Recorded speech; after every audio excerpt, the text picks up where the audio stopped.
Ben took a bite of his burrito, studying me in that quiet, knowing way of his. Well, if that fiancé of yours doesn't appreciate you, that's on him. I'll say it again, he's a fool. Any man would be lucky to have a woman who can fix a car before breakfast and still bake pies in the evening. The mention of Jake's name, though Ben hadn't said it, made something twist in my chest. I forced a smile. We're not talking about him, remember? Let's just drink our coffee. Ben held up his hands in surrender, and for a few minutes we sat on overturned buckets sipping coffee, pretending life was simple. But it wasn't. Not since that night a few weeks ago, when 2 pink lines appeared on a little plastic stick and everything inside me changed. Not since the moment I realized Jake was no longer answering his phone. And especially not since that gnawing fear crept in, that he wasn't coming back at all. I shook my head, pulling the zipper on my hoodie up higher. Nobody at work could know. Armin, the owner, was strict and unforgiving. One hint that I was pregnant and he'd find some excuse to fire me. And I couldn't lose this job, not now. I had bills to pay, savings to build, and a baby coming whether I was ready or not. The dispatcher's voice crackled through the garage speakers, jolting me back. Amber, you're up next. Client downtown, 20 minutes. I tossed the coffee cup and climbed into my cab. Ben called after me. Take it easy out there. And hey, eat something more than coffee today, will you? I gave him a small wave, forcing a smile that didn't quite reach my eyes. As the engine roared to life beneath my hands, I whispered to the silent passenger no one else could see. It's just you and me, kid. We're going to make it. And I pulled out of the garage, straight into a day I couldn't yet know would change everything. The hum of the cab faded as I drove toward my first pickup, but my mind wasn't on traffic or street signs. It drifted back to how I ended up here, alone, pregnant, and trying to hold everything together with a smile that fooled no one. I wasn't always like this. I grew up in Fort Collins, a small town where people knew each other's dogs by name and waved even if they'd never met you. My mom died when I was 5, kidney failure, sudden and cruel, and I never knew my dad. After the funeral, it was just me and my grandpa, Hank Bennett. He was a quiet man with hands scarred from years of farm work and a heart big enough to hold all my pain in his too. Grandpa taught me things most girls didn't learn. I could change a tire before I could drive and rebuild an old Chevy's carburetor by 16. He used to say, "You take care of your own wheels, kid, and no one can tell you where you can or can't go." I loved that. Maybe that's why I left town the day after high school, because I believed I could go anywhere. Denver was loud and fast, but I found a cheap room in an old boarding house and landed a job at a diner. I hated the smell of fried grease clinging to my clothes, but it paid rent, and back then that was enough. That's where I met Jake Miller. He came in every day at noon, always with the same order: black coffee and a turkey sandwich. At first, I thought he was shy, barely looking up when I took his order. But over time, I noticed the way his eyes lingered a second too long, the way he smiled like I was the only reason he'd stopped by at all. One day, he brought a small bouquet of daisies, my favorite, though I'd never told him, and asked me out. I said yes without hesitation. Looking back, maybe that was the first mistake, but it felt like something good was finally happening. Jake wasn't rich, but he was charming. He said all the right things, how he admired how hard I worked, how he loved that I was independent. Within months, he was helping with rent, and eventually he moved in. I thought it was love, real, lasting love. When I found out I was pregnant, I was nervous but happy. I pictured Jake smiling, pulling me into his arms, saying we'd figure it out together. Instead, he froze. "You're sure?" he said, like I'd told him I'd stolen someone's car instead of carrying his child. I laughed nervously, brushing it off. "Of course I'm sure. Jake, this is our baby.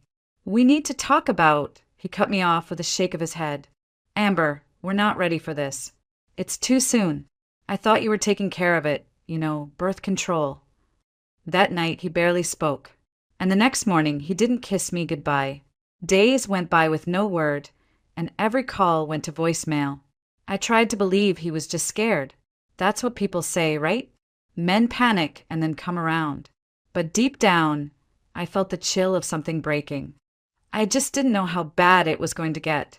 Sometimes, as I drive these city streets, I still hear Grandpa's voice. Take care of your own wheels, kid. He didn't mean just cars, he meant life. And now life was telling me I was about to go it alone. The first time I saw Jake again, it wasn't at home. It wasn't him walking through the door with an apology or flowers, or even an excuse.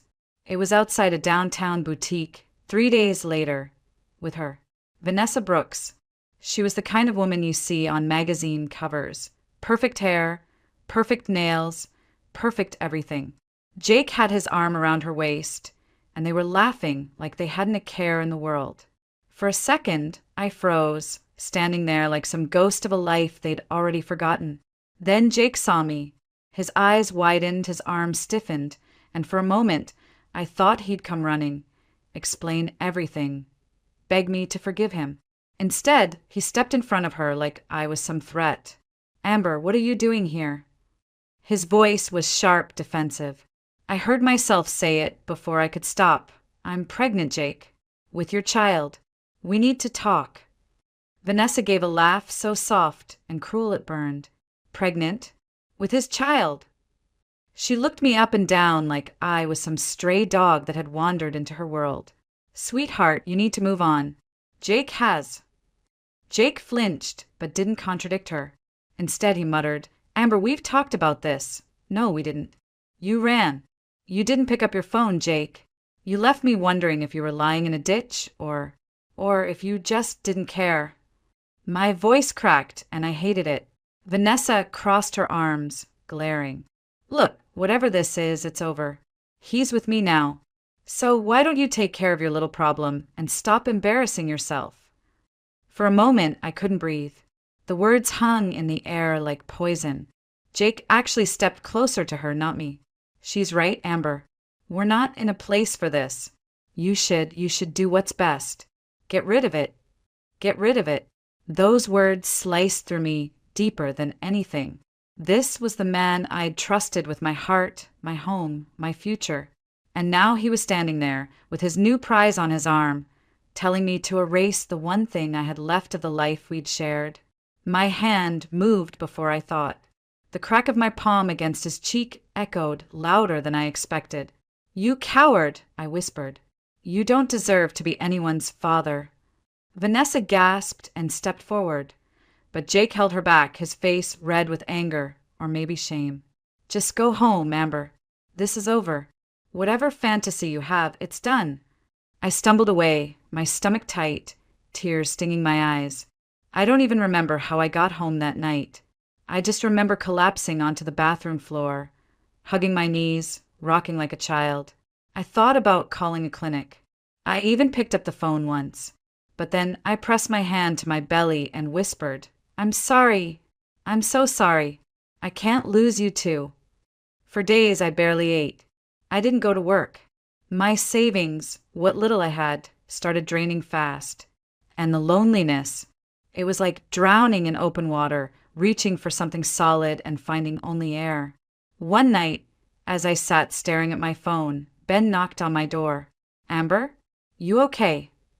I opened the door, mascara streaked and eyes swollen. Ben's face softened instantly. Oh, hell. Come on. Sit. Tell me what happened. And I did. For the first time, I told someone the whole truth. Ben and his wife, Carla, listened quietly, then Carla squeezed my hand. Honey, don't let that man define your life. You're stronger than this. We'll help. That night, something cracked, but not in a bad way. It was the sound of something breaking open, so light could finally get in. The morning after I poured my heart out to Ben and Carla, I woke up feeling different. Still hurt, still raw, but not broken. Carla left a plate of warm pancakes outside my door with a note. You've got this. It made me cry all over again, but in a good way. People did care. Just maybe not the person I'd thought would. That night, over dinner at their place, Ben said, Amber, you ever think about driving a cab? We're short on drivers at the company. Armin, the owner, can be a pain, but the pay's steady. You'd be good at it. You know cars better than half the guys there. At first, I laughed. Me? Driving strangers around all day? Ben, I can barely hold myself together. He shrugged. Maybe that's what you need. Something to keep you moving. And hey, you already know how to fix an engine. That's half the battle.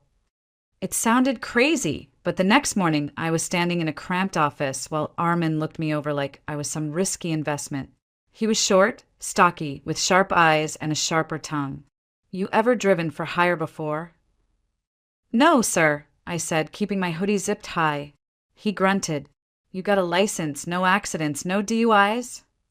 Yes, sir. He stared a moment longer, then shoved a stack of papers toward me. Fine. You start tomorrow. Don't be late, don't waste fuel. And don't think I won't know if you take the long way for a bigger fare. There are cameras in every car. I see everything. I nodded, biting back the urge to say something snarky. The truth was I needed this job, and I wasn't about to let some grumpy boss scare me away. The first week was rough, long hours, heavy luggage, passengers who treated me like furniture. But there were good moments too. An old lady who tipped me with a bag of homemade cookies, a businessman who quietly said, "Thanks for getting me home safe," after a brutal day. Most of all, it kept me busy. No time to sit and think about Jake, no time to cry myself to sleep. Just me, the road, and the little life growing quietly inside me. I kept my pregnancy hidden under loose hoodies and oversized jackets. Some days I felt sick, but I pushed through because every mile, every tip, every dollar I saved was one step closer to being ready when the baby came. And slowly, something strange happened. I started to feel proud. Like maybe I wasn't just surviving, I was building something new. One evening, Ben caught me in the garage, wiping down the cab. "You're smiling," he said, surprised. I smirked. "Guess I am." He clapped me on the shoulder. "Good. Keep it up. You deserve it." At that moment, I didn't know my life was about to take another sharp turn, one I could never have predicted. It was supposed to be an easy shift. A long-haul fare out past the city, good miles, good money. Exactly the kind of trip I needed. I was even humming to myself, thinking about baby names as I drove. But when I pulled up to the massive house that had requested the ride, I immediately knew something was wrong. Music thumped from inside, loud enough to rattle the windows. A couple of men in expensive suits stumbled out onto the porch, laughing too hard, drinks in hand. My client was nowhere to be seen. A few minutes later, a man I assumed was the host staggered out, waving dismissively. "Forget it," he slurred. "He's not going anywhere tonight." And just like that, my fare was canceled. Frustrated, I called Armin to explain. His voice crackled over the speaker. "So, that's your problem, not mine. Get back to the garage, and don't even think about billing me for wasted time." He hung up before I could respond. I gripped the wheel until my knuckles went white. It wasn't my fault, but it was still going to cost me. I turned the cab around and headed back toward the city, rain now spitting against the windshield. That's when I saw him. At first, I thought it was an animal in the road, a shadow stumbling out of the tree line, half collapsing onto the shoulder. I slowed, heart pounding. When I got closer, I realized it was a man, tall, broad-shouldered, but filthy, clothes torn and smeared with dried blood. I hesitated. Picking up strangers in the middle of nowhere at night was a great way to end up on the evening news. But I couldn't just leave him there. I pulled over, rolled down the window. "Hey, you okay? Do you need help?" He tried to speak, lips cracked and trembling. "Please help me." And then he collapsed right onto the wet asphalt. Damn it.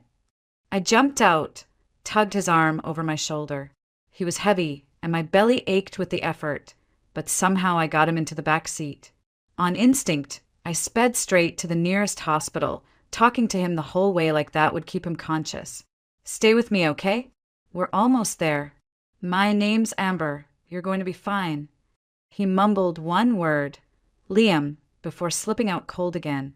At the ER, the nurses whisked him away. I stayed long enough to give my statement, even paid for the intake because he had no wallet, no ID. I told myself it was the right thing to do. But as I walked back to my cab, soaked and shivering, I wondered what kind of trouble I'd just stepped into.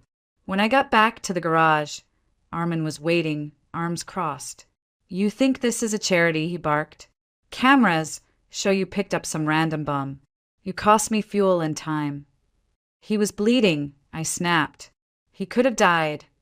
Armin sneered. "And now you are paying for his hospital bill? Great. Consider your bonus gone." I bit my tongue and walked away. I'd done the right thing, so why did it feel like everything was about to get so much worse? The next morning, I woke to a pounding at my door. For a second, I thought it might be Armin coming to chew me out again. But when I opened it, 3 men stood there.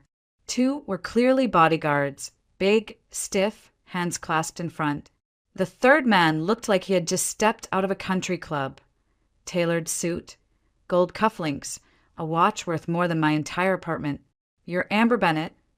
His voice was smooth, practiced, almost too calm. "Yes," I said slowly, one hand instinctively brushing my stomach beneath my hoodie. He smiled, but it didn't reach his eyes. "You saved my son last night. Liam Carter. I'm very grateful." He stepped forward, placed a thick envelope on my counter without asking to come in. A small token of appreciation. I looked at it, but didn't touch it. "He's okay. Recovering. Nothing for you to worry about." His eyes flicked over me like I was a piece of furniture. "You didn't hear anything unusual from him, did you? Sometimes trauma makes people say strange things." That set off every alarm bell in my head. "No," I lied automatically. "He barely spoke." "Good. Then let's keep it that way." He smiled again, too perfect, too cold, and walked out, bodyguards trailing him. The moment they were gone, I stared at the envelope. Curiosity got the better of me. Inside was more cash than I'd seen in one place in my life. It didn't feel like gratitude, it felt like hush money. I couldn't shake it. Why would a father show no emotion about his son being found half dead on a roadside? Why did he care so much about what Liam might have said? I grabbed my keys and headed back to the hospital. When I asked about Liam, the nurse at the desk frowned. "He's not taking visitors." "Can you just tell him Amber's here?" Her expression softened. "I'm sorry, but he's in a medically induced coma now." "What?" "He was talking yesterday." The nurse shrugged helplessly. "Orders from above. His father is with him." As I walked away, stunned, a soft voice called from behind, "Wait, you're the driver, right?" A young nurse stepped forward, glancing nervously around.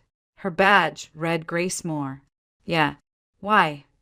She motioned for me to follow her into a small supply room. Once the door was shut, she whispered he's not in a coma. They're sedating him. Heavy drugs, constant drips. Someone doesn't want him awake. I stared at her. "Why?" "He's their family." Grace shook her head. "That man who claims to be his father? He paid off our chief of medicine. I heard him say, 'Keep him under until I say otherwise.' That's not medical care, that's something else." My mind raced. What had I stumbled into? Grace touched my arm. "You saved his life, Amber. If you want to keep it saved, you need to get him out of here." I backed up a step. "I'm pregnant. I can't get involved in something dangerous." She nodded sadly. "I get it. But if we don't do something soon, Liam may never wake up. And whatever he knows, someone's willing to pay to keep it buried." That night, I barely slept. I kept thinking about Liam's cracked voice saying, "Please help me." I'd already risked my job to save him once. Could I really walk away now? By dawn, I had my answer. 2 days later, I stood outside the hospital's rear entrance, heart hammering against my ribs, so hard it felt like it might bruise. Grace had agreed to help, even though she could lose her job, her whole career, for this. "You're sure you want to do this?" she whispered, glancing up and down the empty alley. I tightened my grip on the steering wheel. "He'll die in there if we don't." She nodded, adjusting the white nurse's cap on my head and handing me a surgical mask. Just act like you belong. Inside, the halls were quiet, dimmed for night shift. Grace led me through a side door to Liam's room. He was still hooked up to the drip, pale and unnaturally still. Without a word, she turned the 4-valve off and removed the line. It'll take a bit for him to wake fully, but we need to move now. Together, we got him onto a gurney, wheeling him down the hall. Every squeak of the wheels made my stomach tighten. My hoodie stretched tight over my belly, a constant reminder that I wasn't just risking myself. We reached the back exit, loaded Liam into my cab, and Grace shoved a small paper bag into my hands. Antibiotics, pain meds, electrolyte packs. Instructions are inside. Take him somewhere safe. Grace, thank you. She gave a sad smile. Just keep him alive, okay? Then she disappeared back inside. The drive felt endless. Liam stirred once or twice, mumbling, but didn't wake until I'd carried him, half dragging, half supporting, into my tiny apartment. He blinked, disoriented, eyes scanning the room. Where am I? Safe, I said, settling him onto the couch. You're safe now. He tried to sit up, but winced, clutching his ribs. You saved me. Twice. I sat across from him, arms folded. You want to tell me why someone's paying doctors to keep you asleep? His jaw clenched. Gregory Carter. He's not my father, legally yes, but blood? No. He married my mom when I was 3, after my real dad died. Mom trusted him, and he ran everything until she passed too. He took a breath, eyes darkening. My real father left me a controlling interest in his hotel chain. I don't get access until my 25th birthday. That's next week. Gregory wants it all for himself. He hired people to scare me, maybe worse, so I'd sign it over. When I refused, they took me. I stared at him, stunned. That's who I talked to this morning. He called you his son. Liam gave a bitter laugh. He calls me son when it's convenient. Otherwise, I'm just an obstacle. For a moment, the room was silent except for the soft hum of the heater. I looked at him, this half-broken man I barely knew, and felt something shift inside me. I had come here to start over, to build a life from scratch. And here was someone whose life was being stolen in plain sight. You're not going back there, I said firmly. Not while I'm breathing. A faint smile touched his lips. You don't even know me. I shrugged. I know what it's like to be thrown away like you don't matter. I'm not letting that happen to you. For the first time in weeks, I saw something in his eyes besides pain. Hope. He whispered, "Thank you, Amber." I nodded. Rest. Tomorrow we figure out our next move. As he closed his eyes, I pressed a hand to my belly. We're in this together now, little one, I whispered. Like it or not, we just became part of something bigger. The next morning, Liam was sitting up on my couch, pale but steady. He had one arm wrapped around his ribs, but his eyes were sharp, focused. Amber, I can't keep running, he said quietly. Gregory won't stop unless someone makes him. I handed him a cup of tea. Then we stop him. Tell me everything. For the next hour, he laid it all out. The inheritance, the forged documents Gregory had tried to trick him into signing, and the threats that turned into a full-blown kidnapping. He even told me about the coma they'd forced on him. When he finished, I asked the one question that had been in my head since I picked him up off that road. You ready to fight this? His jaw tightened. Yes, I'm done being afraid. I drove him straight to the district attorney's office. Walking in with a man who still had bandages on his face and bruises on his neck drew a lot of attention, but Liam didn't care. He told them everything on record under oath. The DA listened, eyes narrowing as Liam described the hospital bribe and how Gregory had been controlling his life since childhood. They promised to act, but I could tell Liam was skeptical. So was I. People like Gregory didn't just go down because you asked nicely. That night, detectives met us at my apartment. They had questions for me, too, about the night I found him, and about Gregory's mysterious gratitude visit, an envelope full of cash. I told them everything. The investigation moved fast, faster than I expected. By the end of the week, Gregory was in handcuffs, shouting at the cameras as they shoved him into a cruiser.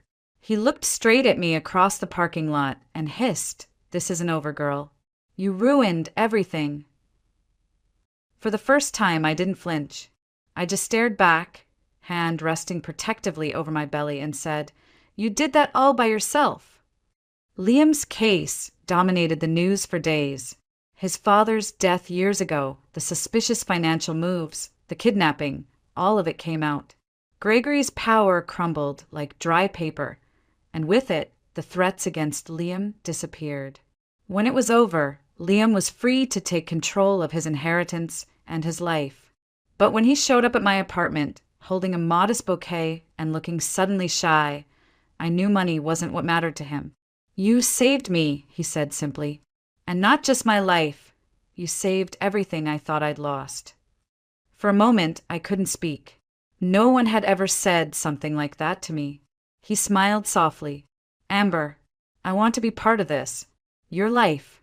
Your baby's life. If you'll let me." I felt tears prick my eyes, but for the first time, they weren't from sadness. "We'll see," I whispered, smiling back. "One step at a time." That night, I sat by my window, watching snow begin to fall on Denver streets. For the first time in months, I felt something I'd thought was gone forever: hope. Time has a way of softening even the sharpest edges. In the weeks after Gregory's arrest, life slowed into something almost gentle. I still drove my taxi when I could, but Liam insisted on helping in any way possible, paying for groceries, taking me to prenatal appointments, even fixing up a second-hand crib he found online. At first, I resisted.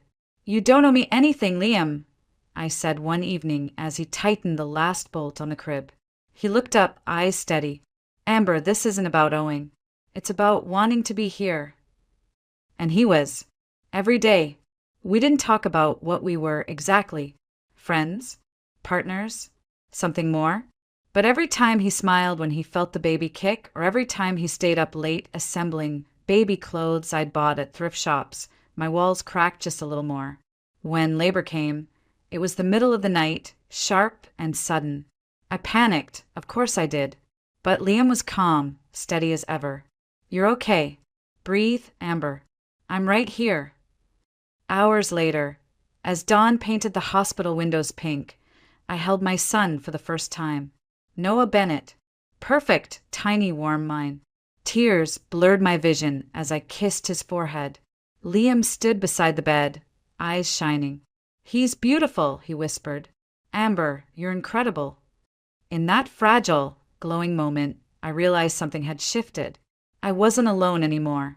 Days later, as I sat in the hospital bed, Noah sleeping in my arms, Liam walked in with something small in his hand. A ring.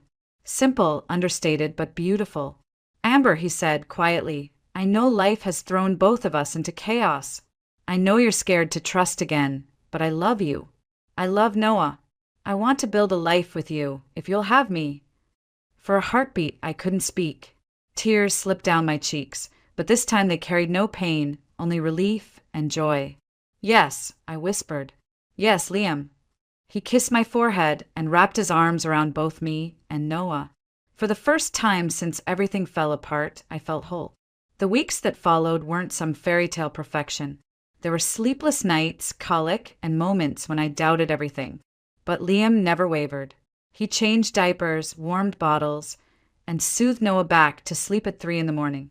Sometimes I'd wake to find him just watching Noah, a soft smile on his face, whispering promises only a father could make.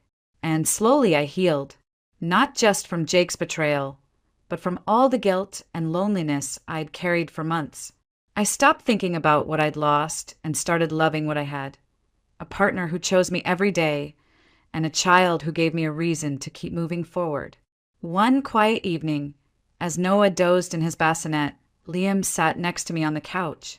"You ever think," he said, "that maybe we had to go through all that pain to end up right here?"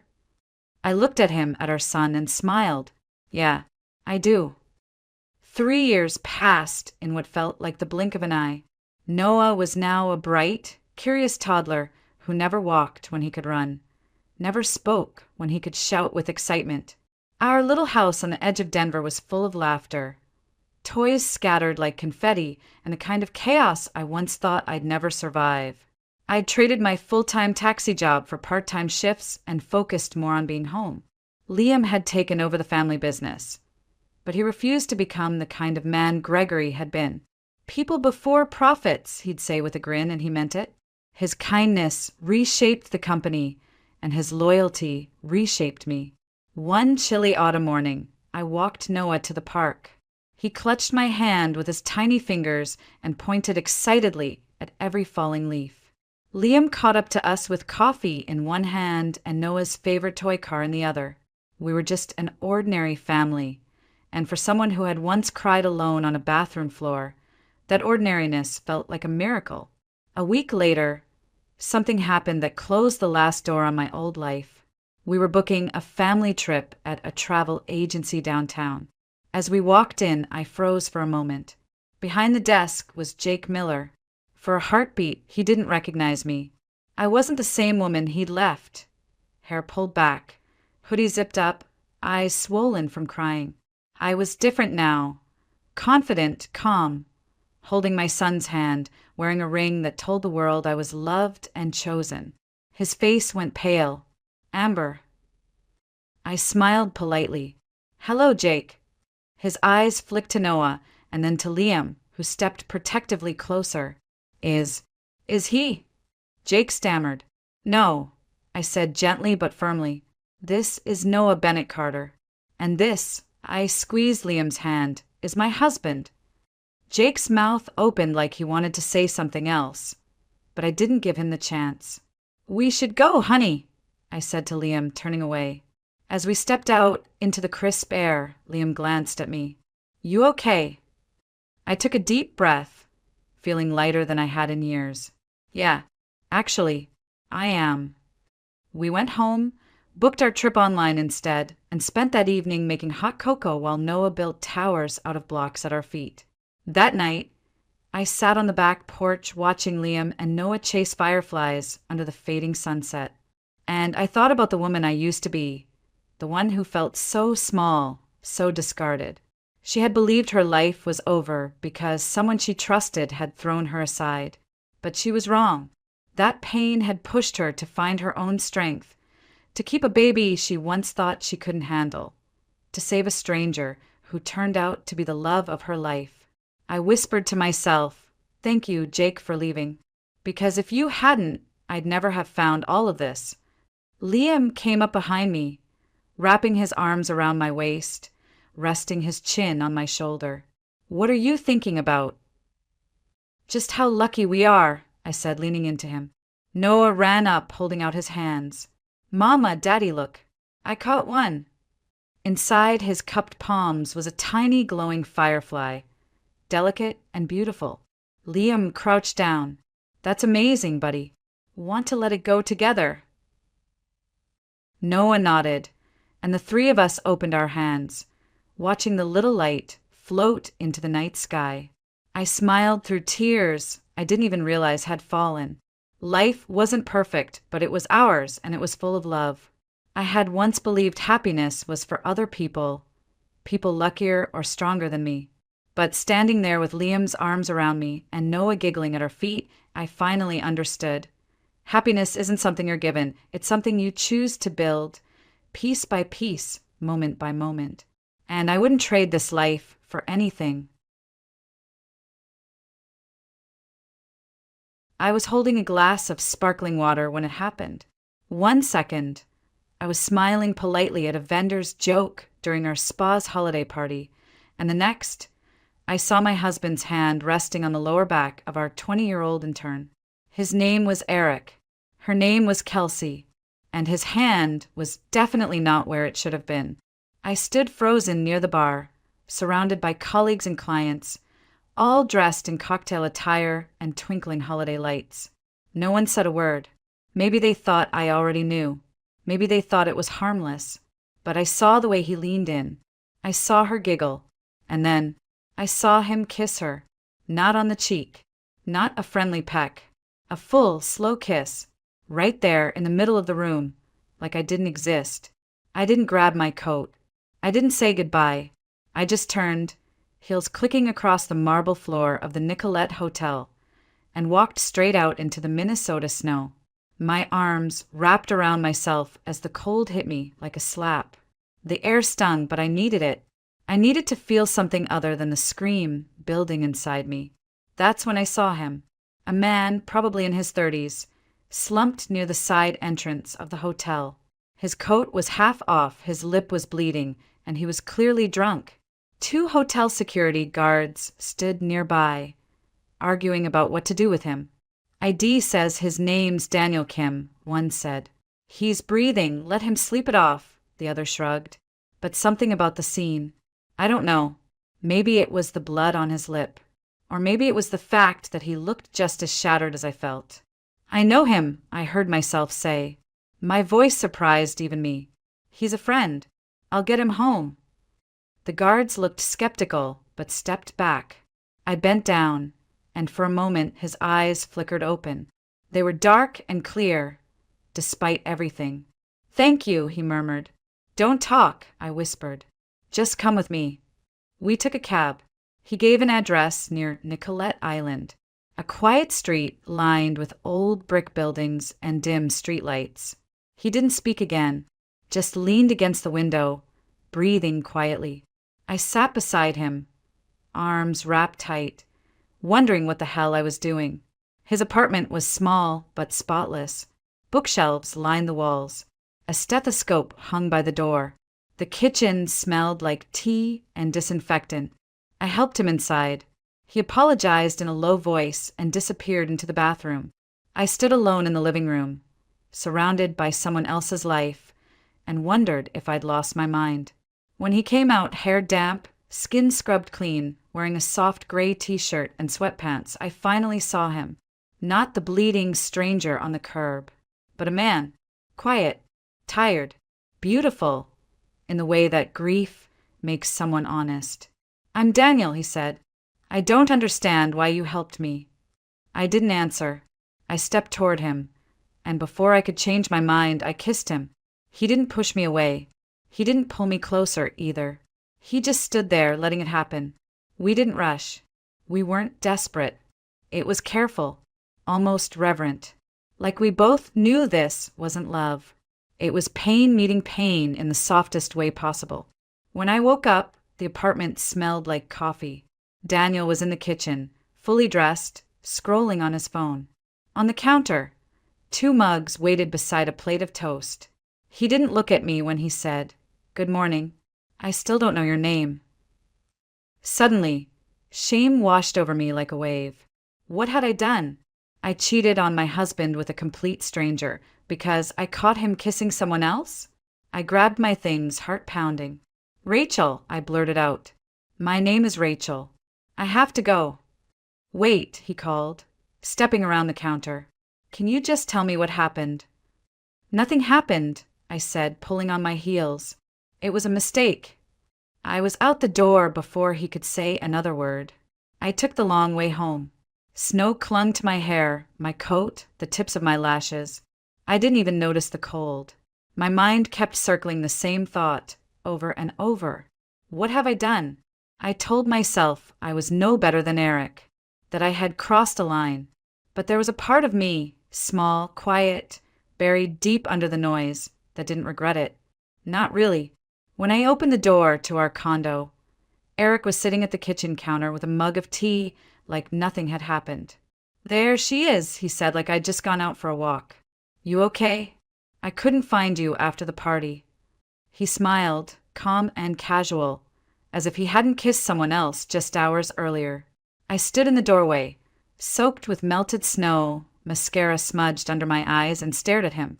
8 years. That's how long we'd been married. We built the spa together, shared a bed, dreamed of children we hadn't been able to have. I gave everything to this man. "You disappeared," he said. "I figured you were overwhelmed." I was going to come find you, but, well, you know how it gets.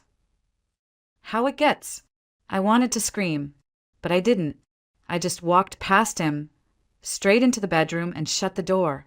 Over the next few days, I convinced myself that night didn't count. I told myself it had been meaningless, a one-time lapse. I had no intention of seeing Daniel again. I even deleted the rideshare receipt from my email, erased every breadcrumb. Eric acted like nothing had happened. In fact, he seemed better. He bought flowers, made dinner, talked about expanding the spa. Then, one night over takeout, he said, maybe it's time we think seriously about starting a family. I froze mid-bite. Things are stable now. We've both grown. You always wanted kids, right? It was so normal, so tender. I almost believed it. Almost. But when he leaned in to kiss my cheek, I smelled perfume. Sweet. Too floral. Definitely not mine. Where were you last night? I asked. He blinked, unbothered. Out with suppliers. You knew that. He lied easily, smoothly, as if he'd done it 1,000 times. The next few weeks blurred together. We played house. I went to work. I smiled. I laughed. I made love to a man I didn't trust. I tried to forget that night with Daniel. I tried to forget what I had seen at the party. But then the nausea started. At first, I thought it was the flu. Then I counted the days. 10 days late. I took a pregnancy test in the restroom of a pharmacy 20 blocks from home, just to avoid being recognized. 2 pink lines appeared immediately. I stared at them, sitting on a closed toilet seat with my coat still buttoned. My heart thudded in my throat. Pregnant. And the worst part, I didn't know whose it was. Eric and I had been together that week. But so had Daniel. The math didn't lie. It could be either of them. I stuffed the test into my purse and walked home in a daze. Eric was reading on his phone at the kitchen island. "How's my sunshine?" he asked without looking up. "Fine," I said. It was my first lie in this new chapter. A quiet one. The kind that slips past the tongue and settles deep in the bones. For 2 weeks, I carried that truth like a ticking bomb. Every day, I woke up telling myself, today I'll tell him. And every night, I went to bed with the secret still locked in my chest. I tried to convince myself it didn't matter, that the baby was Eric's, that if I just ignored the doubt long enough, it would dissolve. But it didn't. Eric became sneakier. He answered calls in the hallway. He started working late again, turned his phone face down during dinner. And I got sicker. The nausea wasn't just physical. It was emotional, a twisting weight inside me I couldn't shake. On a Wednesday night, while Eric watched basketball with a beer in hand, I pretended to work on spa invoices. In reality, I was reading pregnancy forums, trying to figure out how early a DNA test could be done. His phone buzzed. Again and again. He ignored it, but I didn't. The preview flashed. "Kelsey, you promised you'd talk to her. I can't wait anymore." That's when something inside me snapped. I stood up, walked to the bedroom, opened my top drawer and pulled out a crumpled card. It was the number of a women's health clinic. I had taken it from the wall the day I bought the test, just in case. My hands trembled as I dialed. The woman who answered the phone sounded bored. Routine, like she had scheduled 100 procedures already that morning. I gave her my name and asked for the earliest appointment available. "Are you sure this is what you want?" she asked, not unkindly. I hesitated. "Yes." "There's an opening tomorrow at 9 a.m. Dr. Kim is on rotation. He's excellent." I wrote it down on a Post-it and stuck it to the inside of my wallet. Then I flushed with nausea again and stumbled to the sink. Eric didn't notice. Or maybe he did and just didn't care. He muttered something about meeting a supplier with our spa director, then disappeared into the bedroom. The next morning, I left before sunrise. I told Eric I was going to help my sister with something. He didn't ask questions. The clinic sat tucked between a laundromat and a dental office on a quiet block near the university. It smelled like bleach and silence. The waiting room was filled with other women, some alone, some with partners. No one looked up. Everyone stared at their phones or their shoes. When they called my name, Rachel Myers, I stood on unsteady legs and followed a nurse down a long hallway lined with closed doors. She opened one. "Go ahead and step inside. Dr. Kim will be with you shortly." I walked in and stopped. Daniel. He sat at a desk in a white coat, flipping through a patient chart. His hair was neater than I remembered, his face calmer, but it was him. His eyes lifted. For a second, he didn't move. Then he blinked and said, quietly, "Rachel." I wanted the ground to swallow me whole. Out of every clinic in the city, every rotation, every possibility, it had to be him. "Have a seat," he said, gesturing to the chair across from his desk. I sat down, clenching my hands in my lap to stop them from shaking. He closed the file slowly, eyes never leaving mine. "Are you sure about this?" "Yes," I said, though my voice cracked on the word. He didn't argue. He didn't flinch. He just nodded and said, "May I tell you something first?" I swallowed hard. "Okay." He leaned back slightly in his chair, as if bracing himself against something heavy. "That night," he said, "the night we met, I had just buried my father. Cancer. It was fast and brutal. I hadn't slept in days. After the funeral, I went to that hotel because my father used to dance there with my mom. It was his favorite place. I just wanted to feel close to him again." I blinked. His voice was so calm, but there was something raw just beneath it. I got into an argument with someone at the bar. I don't even remember what it was about. I got punched, ended up outside, bleeding and drunk and thinking, maybe I'd just lie there until I disappeared. Then he looked at me, directly, and then you showed up. My breath caught. You saved me that night, not just physically, emotionally.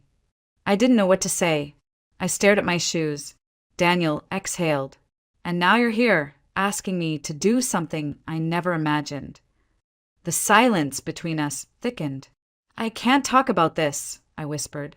I can't." He stood. "I'm not trying to convince you of anything, but I do want you to be honest with yourself. Are you here because you don't want the child, or because you're afraid?" Tears welled up, hot and sudden. "I'm afraid," I admitted. "I don't know who the father is. My husband cheated. He's planning to leave. I'm 33 and barely hanging on. I don't even know what I'm doing." Daniel nodded, slowly. "You don't have to decide right now. You have until tomorrow to confirm.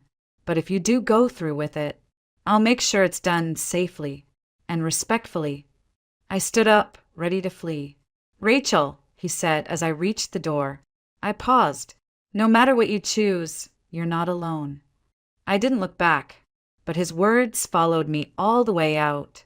The air outside felt different after I left the clinic. Not warmer, not in January in Minnesota, but quieter, somehow. Still, as if the city was waiting for me to make up my mind. I didn't go home right away. I wandered. Past coffee shops where people laughed into foam cups. Past parents dragging sleds behind their kids.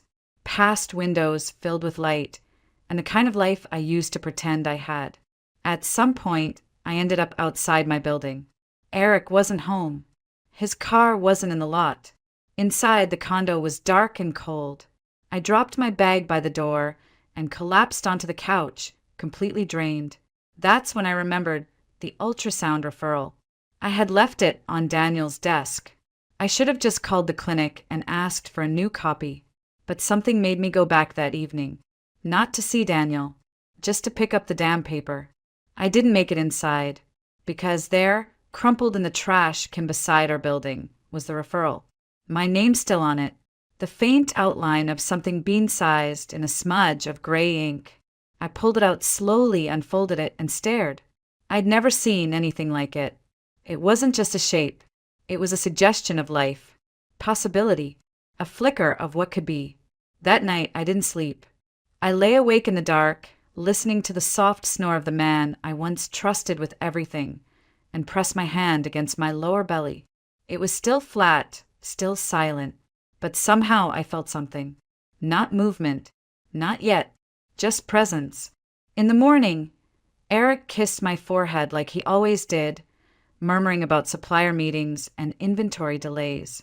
I waited until the door clicked shut. Then I got up, packed a suitcase, and called a cab. I didn't leave a note. I didn't know one. I stopped at the spa on the way out. Misha, our operations director, looked stunned to see me walk in with luggage. "Everything okay?" he asked. "No," I said, "but it will be." I handed him an envelope. Inside were documents, my share transfer, resignation, passwords, everything. "Misha, I'm out. My part of the business is Eric's now. Handle it however's clean." His jaw dropped. "Rachel, is this because of Eric and—" I didn't let him finish. "You knew." He looked away. That was answer enough. "You could have said something. It wasn't my place." "You're right," I said.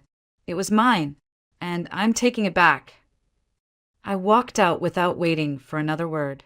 I found a one-bedroom apartment near Lake of the Isles.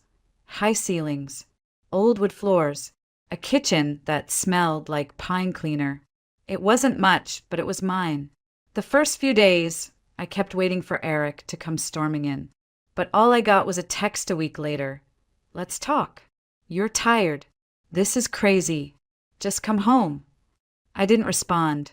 The following week, he showed up at my door. He had a bouquet of grocery store roses and the face of a man playing a role. Contrition. Performance. "Can I come in?" he asked. "No, Rachel, come on. You're being dramatic." "No, I'm being done." His voice turned sharp. "Is this about that intern?" "Fine. It was nothing. You're blowing it out of proportion." "Kelsey," I said. "You called her Kelsey in your sleep 2 nights ago." He flinched. And then I said it. "I'm pregnant." Everything stopped. He stared at me, as if his ears couldn't believe what they'd just heard. "How far along?" 8 weeks. He did the math. I could see it in his eyes. The party, the timing, the night I left. "Is it mine?" he asked. I paused, not to be cruel, but because I owed the truth more than I owed his comfort. "I don't know." His face changed, hardened. "You don't know? Who the hell were you with?" "You. And someone I met after I caught you with someone else." His jaw clenched. "So this is revenge?" "No," I said. "This is consequence." He dropped the roses. The cellophane cracked like glass. "You're going to raise some stranger's kid and expect me to be okay with that?" "I'm going to raise this child with someone who actually wants to be here, whether he's the father or not." He didn't say another word, just turned and left, slamming the stairwell door so hard it echoed. I slid down the back of my door and cried for a long, long time. Not from heartbreak, not from shame, but from the strange, foreign relief of finally saying everything out loud. Finally choosing myself. Daniel showed up 3 weeks later. No warning, no message. Just a knock on my apartment door one Saturday evening as I was curled up on the couch with a bowl of reheated soup and a pregnancy book I hadn't touched in days. I opened the door halfway and blinked at him, surprised. He was holding a brown paper bag and a thermos. "Hey," he said. "I brought lentil soup, the kind that doesn't taste like regret." I almost laughed. Almost. Instead, I stepped aside and let him in. "I got your address through the clinic," he added gently. "I know that's probably not ethical, but I worried." I shook my head. "It's okay." He set the food down, took off his coat, and moved around my kitchen like he belonged there. He didn't ask questions, didn't offer advice, just heated up the soup, filled 2 bowls, and washed the dishes when we were done. We didn't talk much that night, but he stayed a while, long enough to sit across from me on the worn rug, his back against the couch, his fingers resting lightly on the spine of the pregnancy book I'd tossed aside earlier. "Rachel," he said after a while, his voice soft, "what if the baby's not mine?" I looked down. Then it's not. And if she is? I hesitated. Then everything's more complicated. He nodded, but not impossible. And somehow that was enough. After that night, he started showing up more often. Not every day, not in a way that overwhelmed, but consistently. He'd drop off groceries, take out my trash, walk with me around the frozen lake, and bring me ginger tea when the nausea returned. He didn't try to take over. He didn't try to claim space. He simply showed up. Eric stayed away. I heard from his lawyer once. An aggressive email about future paternity testing and financial responsibility, but I forwarded it to mine and didn't reply. I started building a new life. Quietly, Daniel rented an apartment a few blocks away. Nothing fancy, just a space to call his own. But most evenings he was at mine. We never labeled anything. Never tried to pretend we were a couple in the traditional sense. But there was comfort in the way he made tea without asking or folded my laundry while I napped.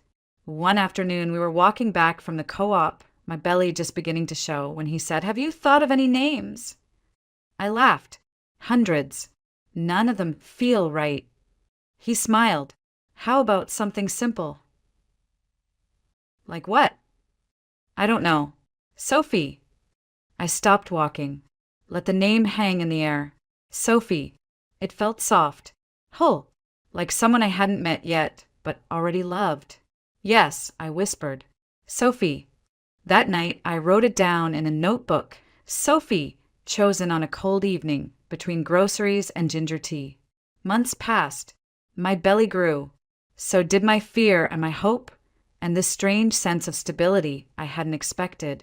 Daniel never brought up the baby's paternity again. Neither did I. We both knew there was a chance he wasn't the biological father, but we also knew it didn't matter, not in the ways that counted. We were raising her together, even before she was born. Sophie was due in early May, right as the snow gave up and the city began to thaw. I'd never made it that far in a pregnancy before, never decorated a nursery, never felt the weight and wonder of tiny kicks beneath my ribs. But Daniel had.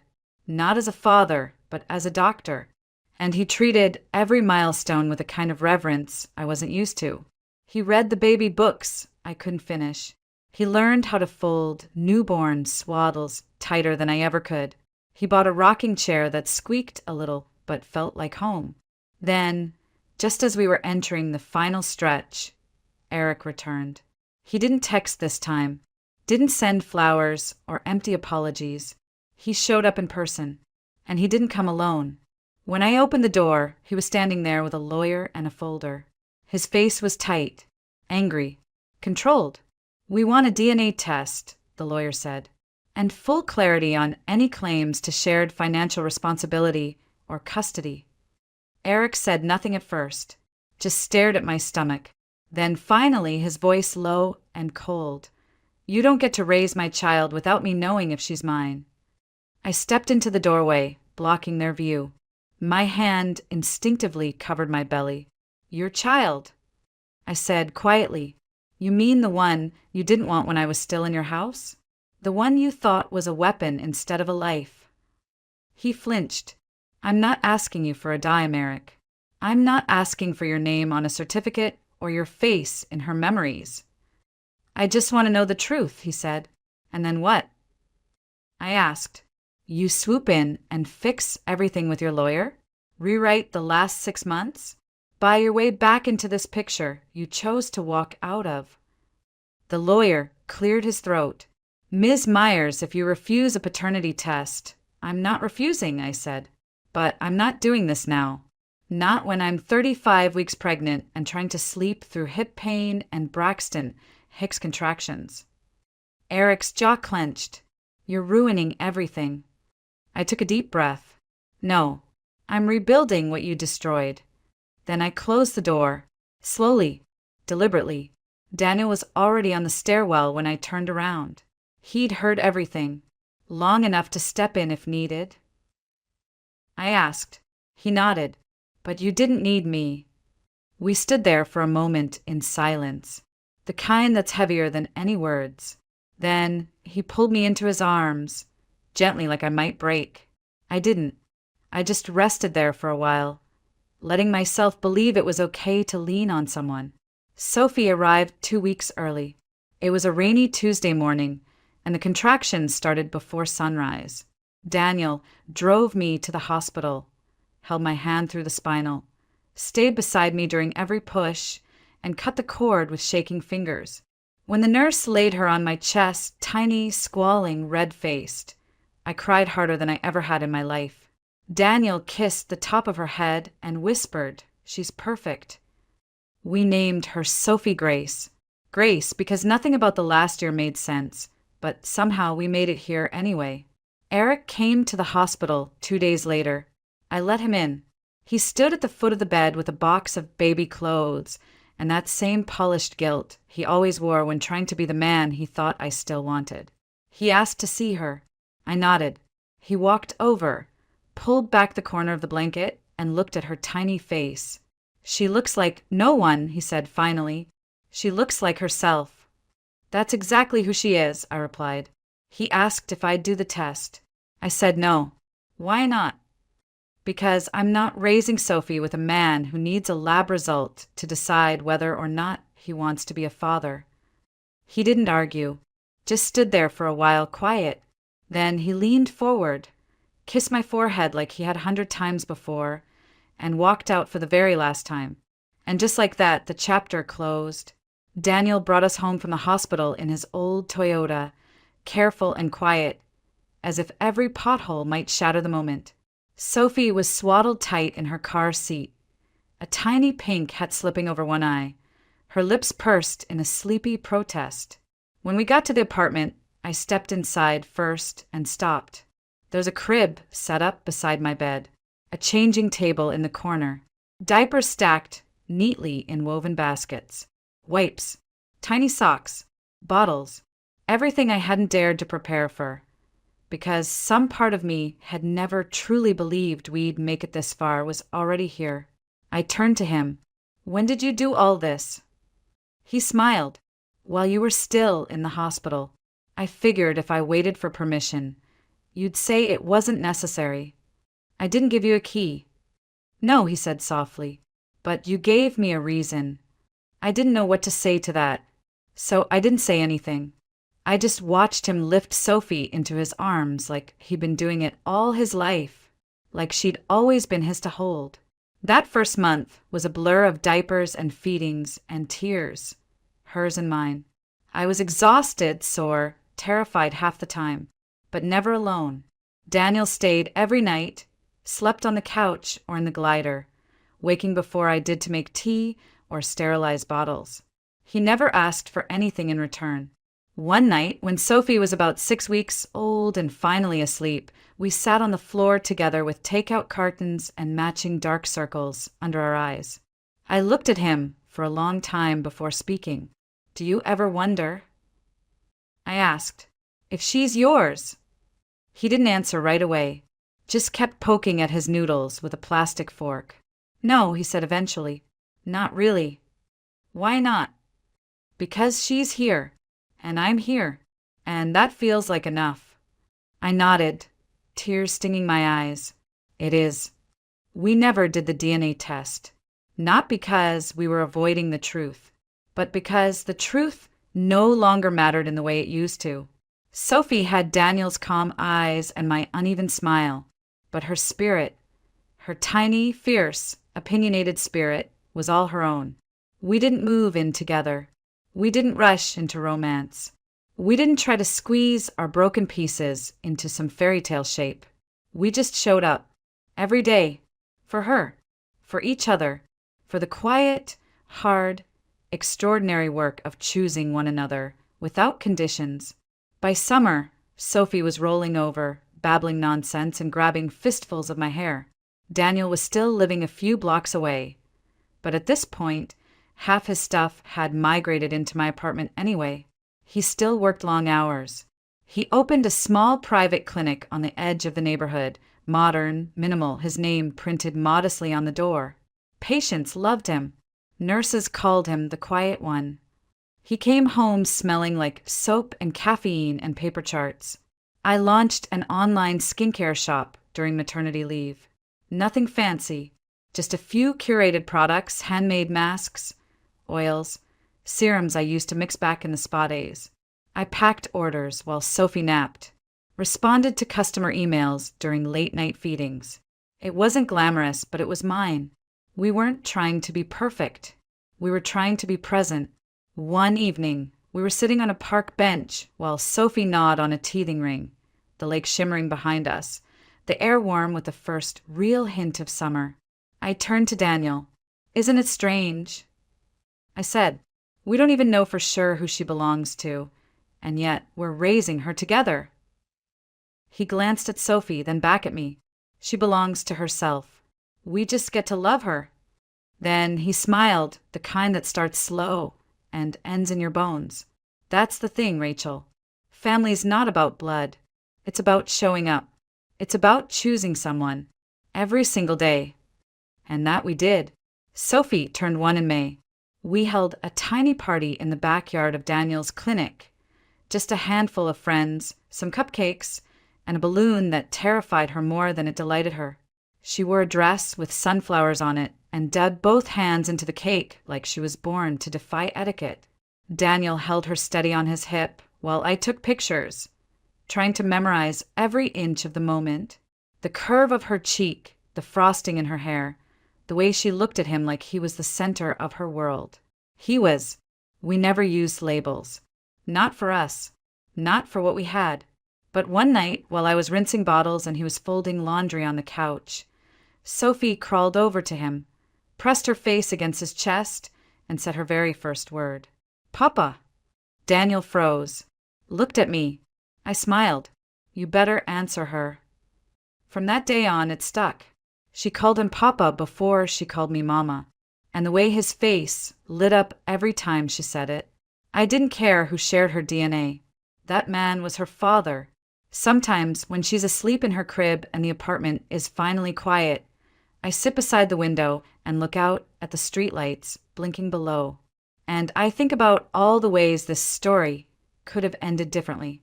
If I hadn't walked out that night, if I hadn't stopped for a stranger, if I'd listened to the voice in my head telling me I couldn't do this alone. But I wasn't alone. Not really. Love didn't come wrapped in certainty. It didn't show up in vows or contracts or bloodlines. It came in the way Daniel held Sophie during her midnight fevers, in the way he stood behind me without needing credit, in the way he looked at us like we were something worth building a life around. It came in the form of consistency, of quiet, of choice. Eric never reached out again. He signed the paperwork, ceded his share of the business, and moved on with his life. I heard through a mutual friend that he married Kelsey 6 months later. They moved to Arizona. I don't miss him. I don't wish him harm. But I no longer carry the version of me who needed his approval to feel complete. Sophie is one now. She's walking, wobbling like a tiny drunk explorer. She says up and no and oh with equal enthusiasm. She has Daniel's calm gaze and my stubborn chin, and a personality entirely her own, fierce, joyful, wild. The other day, we sat together at the park, the 3 of us on a blanket in the grass. Daniel was reading a medical journal. I was answering customer emails. Sophie was throwing goldfish crackers at a squirrel who was far too bold for his own good. And I thought, this is it. Not the life I imagined. Not the one I planned. But the one I chose. And I'd choose it again. Every single time.